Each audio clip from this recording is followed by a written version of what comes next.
अस्सलाम वालेकुम। आज हम पढ़ेंगे fluoroquinolones which are the second class of nucleic acid synthesis inhibitors. Sulfonamides and trimethoprim were antimetabolites, but fluoroquinolones are not antimetabolites क्योंकि antimetabolites वो होते हैं जो किसी नेचुरल मेटाबोलाइट को मिमिक करें और फिर एंजाइम को इनहिबिट करें उसके थ्रू। लेकिन ये क्या करते हैं, डायरेक्टली जाके एंजाइम्स को इनहिबिट करते हैं और किसी मेटाबोलाइट को मिमिक नहीं करते। That's why we don't call it as an antimetabolite, but it still inhibits the DNA synthesis और bacterial DNA synthesis. It is बैक्टीरियसिडल।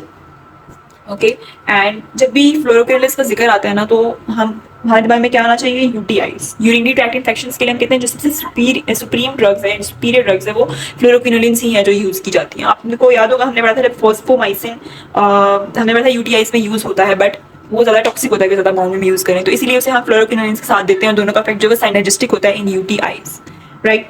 अब हम कहते हैं इनका मैकेनिज्म ऑफ एक्शन क्या होता है, काम कैसे करते हैं, डीएनए सिंथेसिस को रोकते कैसे हैं। हम कहते हैं ग्राम नेगेटिव ऑर्गेनिजम्स में ये क्या करेंगे, डीएनए गाइरेज या फिर टोपोआइसोमेरेज 2 भी उसको कहते हैं, उसको जाकर इनहिबिट कर देंगे। टोपोआइसोमेरेज 2 का क्या फंक्शन, इसका काम होता है कि सुपर कॉइल डीएनए को रिलैक्स करवाता है। कैसे? हम कहते हैं जब हमारे पास रेप्लिकेशन हो रही होती है ना, ये ऐसे, ठीक है, ये रेप्लिकेशन बबल है और ये रेप्लिकेशन फॉर्क जो है वो आगे की तरफ जा रही है। तो जब आगे की तरफ जा रही होती है ना, तो आगे हमारे पास क्या बन जाती है, पॉजिटिव सुपर कॉइल्स बन जाती हैं, ठीक है। वो पॉजिटिव सुपर कॉइल्स की वजह से क्या हो जाता है, बैक्टीरिया जो है, सॉरी डीएनए जो है वो टेंस्ड हो जाता है, रिलैक्स नहीं होता। तो डीएनए गाइरेज क्या करते हैं, वो जाकर पहले ही क्या कर देते हैं, नेगेटिव सुपर कॉइल्स को इंट्रोड्यूस करा देते हैं ताकि वो नेगेटिव जो है वो पॉजिटिव सुपर कॉइल्स को बैलेंस करते हैं और जो डीएनए वो रिलैक्स हो जाए। फिर हम कहते हैं ग्राम पॉजिटिव बैक्टीरिया में क्या करेंगे, ग्राम पॉजिटिव बैक्टीरिया में कहते हैं 4 टोपोआइसोमेरेज 4। ये देखिए ग्राम पॉजिटिव 4 में किस चीज़ का निशान बन रहा है, पॉजिटिव का। तो इससे आप याद रखें कि 4 टोपोआइसोमेरेज जो है उसको किस में इनहिबिट करवाएंगे, ग्राम पॉजिटिव में। कैसे? टोपोआइसोमेरेज 4 का क्या फंक्शन, वो हमारे पास डीकैटिनेशन कराते हैं। कैटिनेशन क्या होता है कि जब एक डीएनए से दूसरा डीएनए यानी 2 डॉटर डीएनए बनते हैं, तो they are both basically physically interlink हो जाते हैं like rings in a chain, ठीक है। तो उनको सेपरेट करना जो है यहाँ से मुश्किल होता है, लाइक एक दूसरे के अंदर ये इंटरट्विन हो जाते हैं। तो उनको जो सेपरेट है वो कट करके कौन करता है, टोपोआइसोमेरेज 4 करता है। इसको हम कहते हैं डीकैटिनेशन, and it helps separate the 2 daughter cells into 2 daughter DNA to 2 daughter cells. Then we say इसका भी पोस्ट एंटीबायोटिक इफेक्ट होता है, जस्ट लाइक अमाइनोग्लाइकोसाइड्स, ठीक है। Fluoroquinolones and aminoglycosides both show post antibiotic effect, that is bacterial growth continues to be inhibited even after the concentration of the drug has fallen below the MIC or minimal inhibitory concentration. Okay, ये हमने इसमें explain किया था detail से, तो आप वो देख लें। फार्माकोकाइनेटिक्स क्या होता है, अच्छा अभी आपने यूटीआई से याद रखना है, यूटीआईज में ये देते हैं, ओरल देते हैं, ठीक है। तो हम क्या कहते हैं, मल्टीवेलेंट कैटाइंस लाइक आयरन और कैल्शियम वगैरह, एंटासिड्स जो कि स्टमक की पीएच को ज़्यादा कर देते हैं, ये दोनों हमारे पास क्या करेंगे, इसकी एब्जॉर्प्शन को कम कर देंगे। लाइक अगर हम फ्लोरोक्विनोलिन्स के साथ ऐसा फूड दे रहे हैं जिसमें आयरन, कैल्शियम, मैग्नीशियम वगैरह है, तो वो क्या करेगा, उसकी एब्जॉर्प्शन को कम कर देगा। ऐसा फिनोमिना जो हमने टेट्रासाइक्लिन्स में भी देखा था, जिसमें मल्टीवेलेंट कैटाइंस उसकी एब्जॉर्प्शन को कम करते हैं। देन वी से कि किडनीज एक्सक्रीशन होती है, ऑब्वियसली अगर यूरिनरी एक्सक्रीशन होगी तभी हम इन्हें यूटीआईज में देंगे ना, राइट। ये यूरिन में जाएंगे, लाइक ब्लैडर में जाएंगे और वहाँ पे अपना एंटीबैक्टीरियल इफेक्ट शो करेंगे, तभी इसको हम यूटीआईज में देंगे। दैट्स वाई हम कहते हैं किडनीज में एक्सक्रीट होते हैं और इनकी जो इनहिबिशन हो जाती है वो प्रोबेनिसिड जो है वो इनकी इनहिबिशन को कम कर देता है, सॉरी रिलीज को, इनकी सिक्रीशन को कम कर देता है प्रोबेनिसिड। एंड ये हमने पेनिसिलिन्स में भी देखा था कि प्रोबेनिसिड उसकी रीनल एलिमिनेशन को कम कर रहा होता है। देन भी से कि जो मोक्सीफ्लॉक्सासिन है ना, ये हमारे पास यूरिन में इतना सिक्रीट नहीं होता है, ज़्यादातर हम कहते हैं बाइल या फीसिस में सिक्रीट होता है। तो दैट्स वाई हम कहते हैं यूटीआईज में हम यूज़ नहीं करते होते। मोक्सीफ्लॉक्सासिन की एक्सेप्शन याद रखनी नहीं, बाकी सारे fluoroquinolones we give in UTIs. Classification देखेंगे, फर्स्ट, सेकंड और थर्ड जनरेशन फ्लोरोक्विनोलिन्स होते हैं। फर्स्ट जनरेशन जो हमारा नैरो स्पेक्ट्रम होता है और ये अभी थोड़ा सा आउटडेटेड भी हो गया, ज़्यादा यूज़ भी नहीं होता स्पेशली इन द यूएस। और जो सेकंड और थर्ड जनरेशन स्पेशली जो थर्ड है वो बहुत ज़्यादा ब्रॉड स्पेक्ट्रम शो करते हैं। जो फर्स्ट जनरेशन है इसमें हम कहते हैं नाइट्रिक एसिड था, बट उसका फिर एक फ्लोरीनेटेड डेरिवेटिव आया नॉरफ्लॉक्सासिन, ठीक है, जिसमें इन्होंने फ्लोरीन ऐड किया तो वो फ्लोरोक्विनोलिन बन गया। एंड नॉरफ्लॉक्सासिन हम कहते हैं it is no longer used in US and इसकी एक्टिविटी तकरीबन ये सब सेम ही थी, बट हम कहते हैं कि फर्स्ट जनरेशन जो है स्यूडोमोनास को कवर नहीं करते थे, ठीक है। और अब ये हम कह रहे हैं जनरल कवरेज है तमाम फ्लोरोक्विनोलिन्स की। हमने पढ़ा यूटीआईज होते हैं, राइट। यूटीआईज का सबसे जो कॉमन एजेंट है दैट इज इकोलाई, ठीक है। इकोलाई जो है वो सबसे कॉमन एजेंट है। इसके अलावा हम कहते हैं यूटीआईज एसटीडीज लाइक गोनोकोकाई या गोनोरिया जो है ये क्या है, ये एक एसटीडी है, राइट। इसी तरह हम कहते हैं इससे मिलते जुलते ही जीआईटी के जो इन्फेक्शंस होते हैं लाइक कैम्पाइलोबैक्टर जियोजेनाई, सैल्मोनेला शिगेला ये और एंटीरोबैक्टर, ठीक है, ये जीआईटी के जो इन्फेक्शंस हैं ये भी इसमें कवर हो जाते हैं। फिर हम कहते हैं रेस्पिरेटरी इन्फेक्शंस, स्पेशली जो थर्ड जनरेशन फ्लोरोक्विनोलिन्स होते हैं वो रेस्पिरेटरी इन्फेक्शंस को ज़्यादा कवर करते हैं। अब हम कहते हैं सेकंड जनरेशन फ्लोरोक्विनोलिन्स में क्या डिफरेंस होता है, इसमें हमारे पास सिप्रोफ्लॉक्सासिन एंड ओफ्लॉक्सासिन आ जाते हैं। इनमें हम कहते हैं डिफरेंस ये होता है कि इनको तो ये कवर करता है, बट ग्राम नेगेटिव के अगेंस्ट जो है इनकी एक्टिविटी ज्यादा होती है सेकंड जनरेशन की, ठीक है। ग्राम नेगेटिव के अगेंस्ट सबसे ज्यादा जो है वो सेकंड जनरेशन फ्लोरोक्विनोलिन्स एक्टिव होते हैं। फिर हम कहते हैं स्यूडोमोनास को भी कवर कर रहे होते हैं, which is also a gram negative agent, right.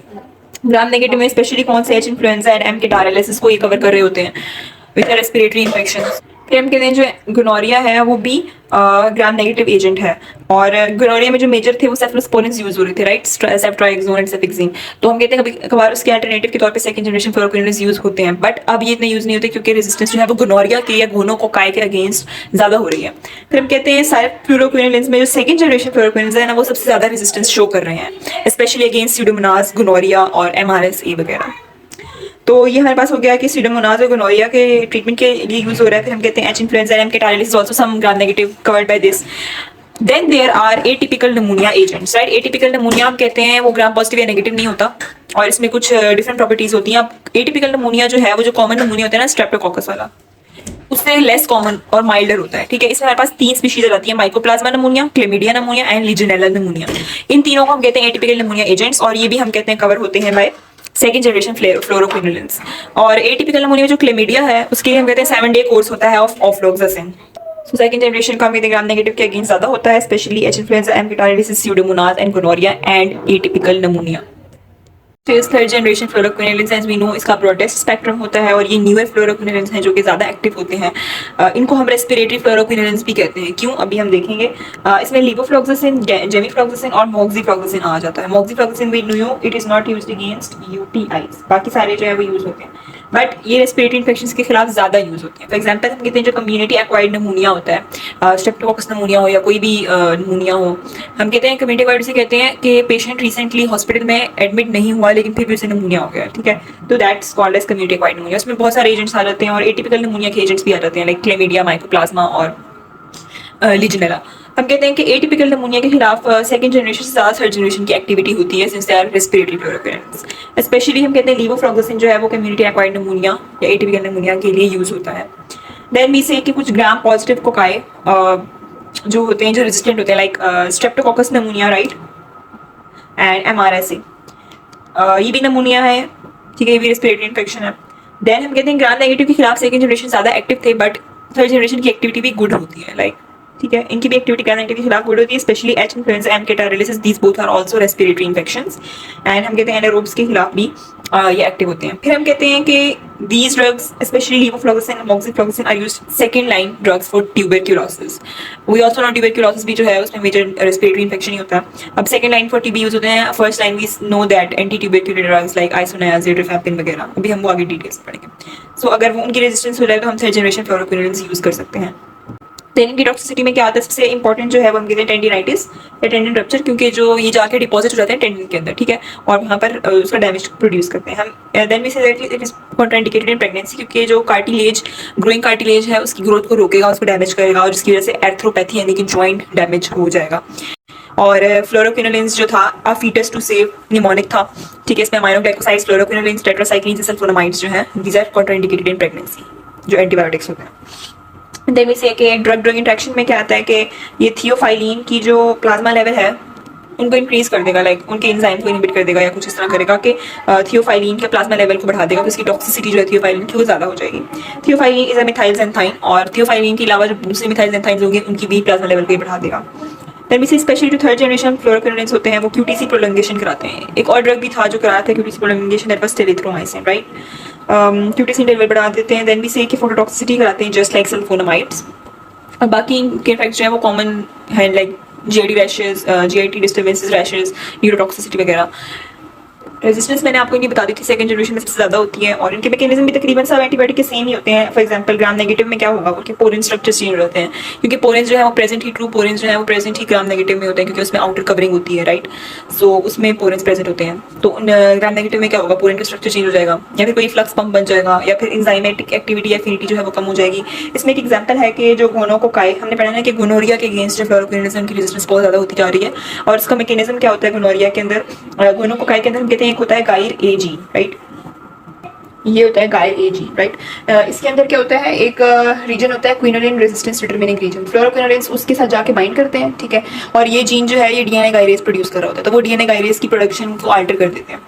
तो गोनो को क्या करेगा, इसके अंदर जो वो रीजन है जिसके साथ फ्लोरोक्विनोलिन्स आके बाइंड करते हैं उसको म्यूटेशन कर देगा या चेंज कर देगा कि उसकी एफिनिटी कम हो जाए, फ्लोरोक्विनोलिन्स जो है उसके साथ आके बाइंड ना करें और डीएनए गायरेज की फंक्शनिंग को डिस्टर्ब ना करें। तो this one mechanism of resistance. Okay that's it, thank you.